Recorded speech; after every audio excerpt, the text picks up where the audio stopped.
Hello students, इस video में हम कैरेक्टरिस्टिक्स ऑफ केमिकल रिएक्शन वाले टॉपिक को कंटिन्यू करेंगे। इससे पहले आप दो कैरेक्टरिस्टिक पढ़ चुके हैं और अब मैं आपको तीसरी कैरेक्टरिस्टिक पढ़ाने जा रहा हूं, change in colour. Some chemical reactions are characterised by the change in colour. मतलब कुछ केमिकल रिएक्शन ऐसे होते हैं जिनकी पहचान इस बात से होती है कि उनके दौरान कोई ना कोई कलर में चेंज आता है, और कलर में चेंज आना इस बात को कंफर्म करता है कि केमिकल रिएक्शन हुआ है। For example, the chemical reaction between citric acid and potassium permanganate solution is characterized by the change in color from purple to the colorless. And another example is the chemical reaction between sulfur dioxide gas and acidified potassium dichromate is characterized by the change in color from orange to green. तो मैंने आपको ये दो example बताए। जब हम citric acid का reaction कराते हैं पोटेशियम परमैंगनेट सॉल्यूशन के साथ जो कि पर्पल कलर का होता है, तो जो कलर में चेंज आता है वो पर्पल से कलरलेस हो जाता है सॉल्यूशन। और जब हम सल्फर डाइऑक्साइड गैस को एसिडिफाइड पोटेशियम डाइक्रोमेट के साथ रिएक्शन कराते हैं, तो जो एसिडिफाइड पोटेशियम डाइक्रोमेट का कलर है वो ऑरेंज से ग्रीन हो जाता है। तो यहाँ पे कलर में चेंज आना इस बात को कंफर्म करता है कि केमिकल रिएक्शन हुआ है। अब हम कुछ और एग्जांपल भी देखेंगे। जो रिएक्शन मैं आपको अभी बताने जा रहा हूं वो पहले वीडियोस में भी मैं आपको बता चुका हूं, लेकिन आज मैं उन्हीं को चेंज इन कलर में पढ़ा रहा हूं। जैसे अगर हम पोटेशियम आयोडाइड को रिएक्शन कराते हैं पोटेशियम आयोडाइड का लेड नाइट्रेट के साथ PbNO3 ट्वाइस, ये लेड नाइट्रेट का फॉर्मूला है। तो यहां पे हमें लेड आयोडाइड के येलो पीपीटीज मिलते हैं, येलो पीपीटीज। तो जो पोटेशियम आयोडाइड है उसका एक्वस सॉल्यूशन कलरलेस होता है, ये हमने यहाँ पे इसका एक्वस सॉल्यूशन लिया हुआ है, और लेड नाइट्रेट का भी एक्वस सॉल्यूशन कलरलेस होता है। तो जब हम पोटेशियम आयोडाइड जो कि कलरलेस है, पोटेशियम आयोडाइड सॉल्यूशन जो कि कलरलेस है, उसको लेड नाइट्रेट सॉल्यूशन के साथ रिएक्शन कराते हैं, तो यहाँ पे येलो कलर के पीपीटी बनते हैं लेड आयोडाइड के, और साथ में बनता है पोटेशियम नाइट्रेट जिसका एक्वस सॉल्यूशन भी कलरलेस होता है। तो यहां पे कलर में क्या चेंज आया है कि पहले कोई कलर नहीं था और अब येलो कलर आ गया, और कलर में चेंज आना इस बात को कंफर्म करता है कि केमिकल रिएक्शन हुआ है। इसी प्रकार अगर हम लाइम वाटर जो कि कैल्शियम हाइड्रोक्साइड होता है जिसका एक्वस सॉल्यूशन कलरलेस होता है, अगर उस पे से हम कार्बन डाइऑक्साइड गैस पास करते हैं, तो ऐसा करने पर यहां पे कैल्शियम कार्बोनेट के व्हाइट पीपीटीज बनते हैं, व्हाइट पीपीटीज। और यहां पे कैल्शियम कार्बोनेट के व्हाइट पीपीटीज बनने का मतलब है कि कलर यहां पे केमिकल रिएक्शन हुआ है। जो ये कलर में चेंज आया कि ये भी कलरलेस है, ये भी कलरलेस है, और यहाँ पे रिएक्शन होने के बाद व्हाइट कलर आ गया, और व्हाइट कलर आने का मतलब है कि केमिकल रिएक्शन हुआ है, और यहाँ पे साथ में बनता है व्हाइट। तो चेंज इन कलर मतलब कुछ केमिकल रिएक्शन की पहचान इस बात से होती है कि जब वे केमिकल रिएक्शन होते हैं तो कलर में चेंज आता है। अब हम डिस्कस करेंगे अगली characteristic, change in temperature. Some chemical reactions are characterised by the change in temperature. कुछ केमिकल रिएक्शन ऐसे हैं जिनकी पहचान इस बात से होती है कि जब वे केमिकल रिएक्शन होते हैं तो टेम्परेचर में चेंज आता है, और टेम्परेचर में चेंज आना इस बात को कंफर्म करता है कि केमिकल रिएक्शन हुआ है। फॉर एग्जांपल, अगर हम जिंक मेटल को, ये जिंक मेटल, ये जिंक का सिंबल है, अगर हम जिंक मेटल को डाइल्यूट सल्फ्यूरिक एसिड के साथ रिएक्शन कराते हैं, यह है सल्फ्यूरिक एसिड। तो अगर हम जिंक मेटल को डाइल्यूट सल्फ्यूरिक एसिड के साथ रिएक्शन कराते हैं, तो यहां पे जिंक सल्फेट एक साल्ट बनेगा, जिंक सल्फेट, और साथ में बनेगी हाइड्रोजन गैस, हाइड्रोजन गैस, और साथ में यहां पे रिलीज होगी हीट। तो जब हम जिंक मेटल को सल्फ्यूरिक एसिड के साथ रिएक्शन कराते हैं तो यहाँ पे हीट एनर्जी रिलीज होती है, और वो हीट एनर्जी रिलीज होने के कारण जिस टेस्ट ट्यूब या जिस कोनिकल फ्लास्क में हम ये रिएक्शन करा रहे हैं उसका टेम्परेचर बढ़ जाता है, इंक्रीज हो जाता है। और इसका मतलब यहाँ पे टेम्परेचर में चेंज आया है, और टेम्परेचर में चेंज आया है तो इसका मतलब केमिकल रिएक्शन हुआ है। एक और एग्जांपल हम देखेंगे।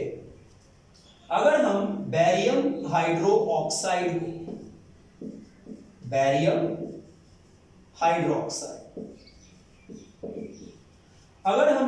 हाइड्रोक्साइड को अमोनियम क्लोराइड के साथ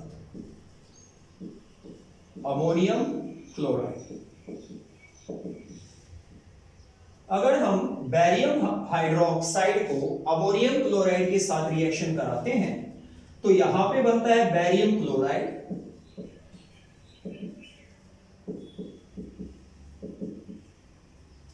साथ में यहां बनता है अमोनिया, साथ में बनता है वाटर,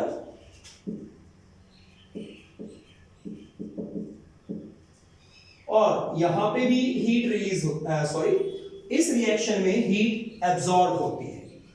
जिस टेस्ट ट्यूब या जिस कंटेनर में आप ये रिएक्शन करा रहे हैं उसकी भी एनर्जी यहाँ पे इस रिएक्शन में होते समय एब्जॉर्ब हो जाएगी, और उस टेस्ट ट्यूब का जो टेम्परेचर है वो डिक्रीज हो जाएगा और वो बर्फ की तरह बिल्कुल ठंडी हो जाएगी। तो यहाँ पे भी टेम्परेचर में चेंज आया है, इसका मतलब यहाँ पे भी केमिकल रिएक्शन हुआ है। टेम्परेचर में चेंज को लेके दो प्रकार के केमिकल रिएक्शन होते हैं। पहला एक्सोथर्मिक केमिकल रिएक्शन और दूसरा एंडोथर्मिक केमिकल रिएक्शन। आप इन एग्जांपल्स को देखिए। पहले एग्जांपल में जो एनर्जी है वो रिलीज हो रही है, इवॉल्व हो रही है, जिससे टेस्ट ट्यूब का टेम्परेचर इंक्रीज हो गया। वो केमिकल रिएक्शन जिसमें एनर्जी इंक्रीज होती है, इवॉल्व होती है, रिलीज होती है, उस केमिकल रिएक्शन को हम बोलते हैं exothermic chemical reaction. Exothermic chemical reaction. और जो ये दूसरा एग्जांपल है, इस रिएक्शन में एनर्जी एब्जॉर्ब हो रही है और यहां पे एनर्जी एब्जॉर्ब हुई है, तो इसको हम बोलेंगे एंडोथर्मिक केमिकल रिएक्शन। तो ये एग्जांपल है एंडोथर्मिक केमिकल रिएक्शन। तो जैसा कि मैंने आपको बताया, टेम्परेचर में चेंज को लेके दो प्रकार के केमिकल रिएक्शन होते हैं। वे केमिकल रिएक्शन जिसमें हीट एनर्जी रिलीज होती है, इवॉल्व होती है, उसे हम बोलते हैं एक्सोथर्मिक केमिकल रिएक्शन, और वे केमिकल रिएक्शन जिसमें हीट एनर्जी एब्जॉर्ब होती है उसे हम बोलते हैं एंडोथर्मिक केमिकल रिएक्शन। मैं एंडोथर्मिक और एक्सोथर्मिक केमिकल रिएक्शन की स्टेटमेंट्स लिख देता हूं, ये आप जरूर नोट कर लीजिएगा क्योंकि ये एग्जाम पॉइंट ऑफ व्यू से बहुत इंपॉर्टेंट है, तो आपको ये पता होनी चाहिए।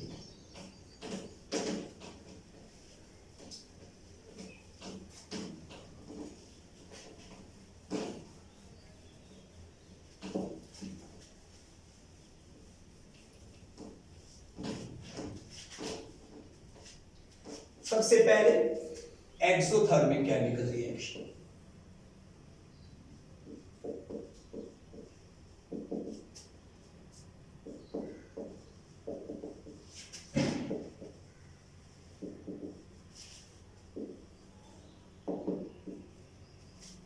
तो क्या होती है exothermic chemical reaction?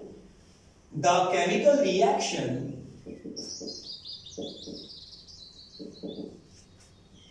in which energy or heat is evolved are called exothermic chemical reaction. Exothermic chemical reaction. और दूसरा है endothermic chemical reaction.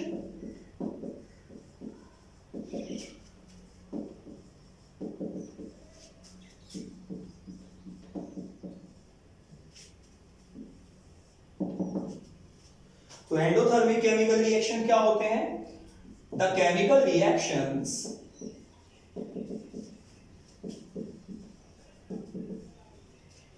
in which energy or heat is absorbed are called endothermic reaction.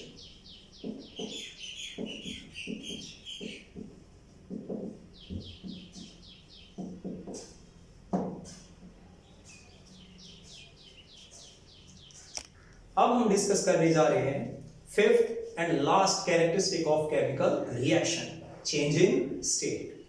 Some chemical reactions are characterized by the changing state with the formation of new substance.